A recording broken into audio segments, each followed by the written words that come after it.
All right, good morning. Well, I guess whenever you're tuning into the video, right? All right, was asked the question, and you know what? We're going to go ahead and do a video on it. Why not? And that was about the Series 70 1911 and how to take them down without kind of putting extra wear on the collet barrel bushing. That is what makes the Series 70, the old vintage 70s series, the 70.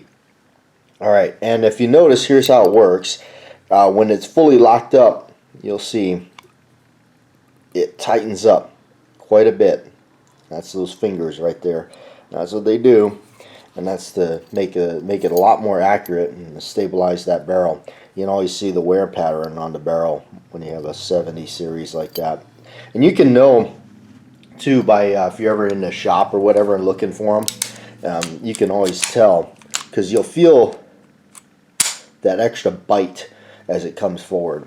Alright, so removing it, and you know, and when you get them out like this, I don't ever, it's a good rule of practice to not actually remove the bushing from there, because that also puts extra strain on these things. You know, you hear these stories about them, the little fingers here breaking off. I've got quite a few Series 70s, and I've not had it happen yet, so maybe knock on wood, I don't know. But alright, so here's what I'm going to do, and to explain what I'm doing, when the gun is in full, you know, ready to go, per se, it's locked up like that. And then you notice the resistance.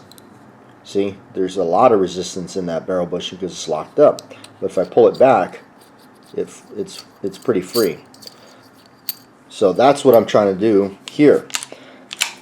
So there is methods where you can take the slide to the rear like this and go that way and pop that out, and then you can get the slide off that way without messing with the bushing at all.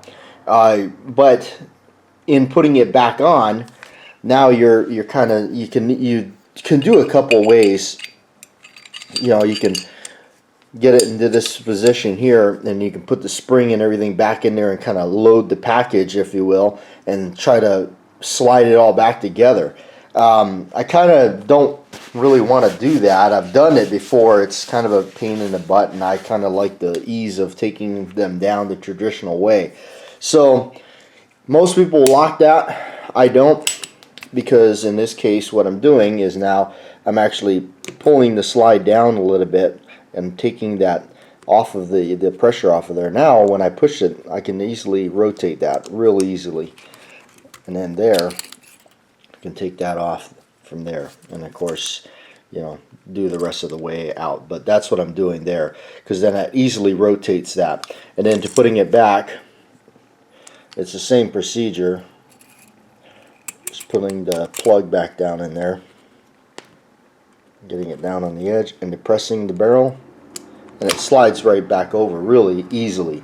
So that's the method I use, and that's kind of how I work with them, especially so with the collet barrel bushing. And it kind of works for the other 1911s, because they'll have like a you'll feel the barrel kind of has a ring, or much of a it tapers up into the front of the muzzle there, and that's where the barrel bushing locks up. And that's mostly even on the ones that don't have the fingers and all that, after that or before that.